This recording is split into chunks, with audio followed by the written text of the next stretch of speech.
Assalamu alaikum bandiraɓe yeɓoy min ɗo e Winndere-tv mi salmini wona kala inde mum e yettode muɗum min jetti jomiraɗo joom baɗe bawɗo dokkuɗo en cellal amin garti ɗo hen oɗon ɗon émission jaam ɓuuri ɗo e Winndere-tv émission amin hande noon ko Nawliigu somi wi on Nawliigu noon woni rewɓe nawliraɓe jeewo hay lembel hay tataɓel hay nayebel o min ko ɓen kalden holno e poti wonirde e galle mabɓe hoye mbaɗa géré gorko mabɓe e mbaɗa géré sukaɓe mabɓe cuɗum en jii hande Nawliigu ene heewi caɗele ɗe ganduɗa hay goto wawa haalde ɗum gonga noon Nawliigu welani so ɗum Nawliigu koko ɓooyi guila dawa dawi ha joni Nawliigu welani kadi debbo foof sinno ko saago muɗum taw ko kañum tan gorko muɗum kono Allah wiyani noon Allah addi ko gorko foof ne jogui droit resde rewɓe nayo ɗum noon taade ko Allah addi ɗum ko hen tan mbawɗen yaadude an debbo jeewo ko an ardi a wiyama ko an ardi ko an woni jeewo an woni gardiɗo mo bonnani ɗum noon wadde ko an muñata hen saaha ko heewi a wiyata noon ya muñ sababu nde oya ari tawima ene wamma golle ɗe ganduɗa golle ɗeɗe a waɗani ɗum mérito non wa ɗum tan ma wiyede yamuñ tan ma wiyede yamuñ pour ganda hankkadin ko Allah rendini on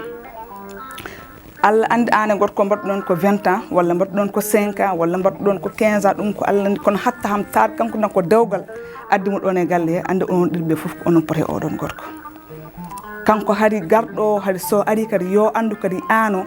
ka jinnaɗo makko si ɗum hay so wawa jibindema on wawi miñudema ɗum o jogui suha e makko omo jogui miñira e makko hokkuma respect tawi oɗon jiida on jiida ɗum ko afuji mo kono ham respect o ham hokkuma ɗum ha timma lembel o ko noon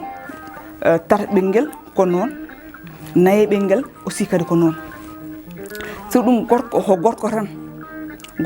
tan wawata wade enen rewɓe eɗen gandi e koye men sen jooɗi goto foof so jooɗima e hoore mum ene andi ko wona e ɓerde muɗum so lelima kadi e joyi ko kalkide ko heewi ko ganduɗa gorko wawa andude ɗum so ɗum gorko kañum ko gorko tan goto fof ne jogui ko ganduɗa ko kalkilta ñande foof eko waɗata e ɓerde muɗum gorko hayso wuuri duuɓi 30 duuɓi 50 wawa andude an ko kalkilta o so ɗum debbo ko seyɗani ene heewi afruji ene heewi lebbuɗe ganduɗa gorko wawa andude ɗum noon ko enen mbawi wadde organisé pewnen galle meɗen ha feewa pewnen suha e meɗen ha feewa so ɗum ƴewata so tawi kon nawliraɓe on gonde e galle hande ko duho janggo ko duho ɓawa janggo ko duho hay so tawi ni an ko gonga gonɗa ni an ka toñaɗo ɓiyo o kañum ndeysanam so yi ɗum mettat ɗum so tawi kadi koye gonga gonɗa ɓiyo o metta ɗum tawi koye fenani gonɗa ɓiyo o metta ɗum duho ñande fof wonde koye kadi ala yiya kadi hen saaha kadi ɓen duho ganduɗa tahu duggol ñakkugol fayida kiram men ga jomum so haalde o ga gorko mbiya ayi ko o ga o haaldata ko oɗo yiɗi ko oɗo an kadi ko noon ɗum fof sayi ɗen cikkitale ne gara tan kon beldani onon fof son beldi on gondi faandu wotuɗo onon kaldata onon jadata onon joddoto onon mbaddata hunde foof ɗin cikkitale foof kewata hen kono so tawi onon kon nawliraɓe on jodda on kaldata on mbaddata haydara so goto fof so fini ene yeehi haaju muɗum ɗum tagui sodde gorko ma sene haalde e oɗo mbiyata ko o ɓuuri yidde ko o ɓuuri yidde ko o sirlodirata ko taw noon yarani noon il faut ko onon nawliraɓe ko onon gondata jaam e cellal e moɗon gorko so rafama onon foof on tinat ɗum so ɗum a wawa uppude gorko ma ene leeli mbiya ala yahala dawa tawi ka ƴoƴi kay walla mbiya ala yaaha e affaire uji goɗɗi kono an sa rafama sa to leliɗa ɗo gorko so fini so tawi so ƴeewima waale jaam ko gonɗa waɗi ko foti wadde ngo ene wawi yaade haaju muɗum te so yeehi a nawriyama tawi on gondano jaam ɓe mbawata toppitade ɗum tagui noon il faut mbatton hakkille e koye meɗen ganden no mbaɗɗen géré galle meɗen aliye hen saaha nawraɓe ganduɗa machallah nan ɗo hen e Sénégal ɗo taw worɓe min jogui ko rewɓe nayo walla tata walla ko ɗiɗo kono sa naate o galle sa wiyama ɓe ko nawliraɓe andata nde wonno jeewo ndo ari nde goɗɗo tawɗomo hen nde ɓe joddi ɓe kaali ko ganduɗa hen ɗum ɗo c'est très important ɓe kaldi koye gonga to ɓe jaha ɓe jaadat koye mbaɗa ɓe mbaddat ɓe jewtude joom galle mabɓe ɓe gandi ko yiɗi ɓe gandi ho añi goɗɗo so ari nettolo kañum so ari ko ɗum abbitto e mabɓe sunu so yi kamɓe ɗuɓe eɓe jewtude ɓe ngala koɓe cuudodiri ala kadi hypocrite hagal gongal hakkude so ɗum hen saaha ala ara jeewo so tawi o jaɓɓima no jaɓɓorima ni so jooɗima banggue makko o ɗoto ko ɗen kulbini taw gorko kañum anda ɗum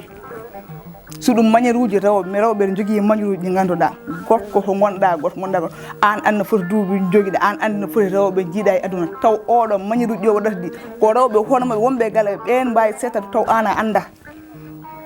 taw kanko debbo on maniére nane makko ɗum tagui noon ko enen mbawi fewnude hakkude meɗen so tawi an ka hypocrite o ari a jaɓɓima ɗum a haali haala ma jorko yimɓe fof mbi an kanko de ko haali ko ham sohla ko haala jorko kono e ganduɗa ni taw mo waɗa ɗum kono ko haali ko ham haalaka ko haala jorko so ɓe jaltigal tawi an no garɗo no fayima no yiid no mbaɗirtani taw ko ngol fewani ala haalaji pewani ala waɗa balle ɗe pewani taw kanko moni yiya ɗum kono hatta so haali ɗum wiyete ala koye makko woni ala e ma ɗum nane meɗen enen rewɓe walla jiiya Kumba wuppo bulen nodduma téléphone ande min nani joom galle ma ko horesata ummo e hoore ma de sa umma e hoore ma o mamin ji garowo sa rentaki o itta dewgal ma ayi bone fuɗɗima wadde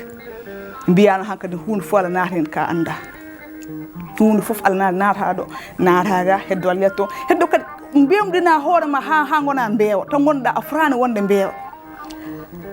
ay sa teeyi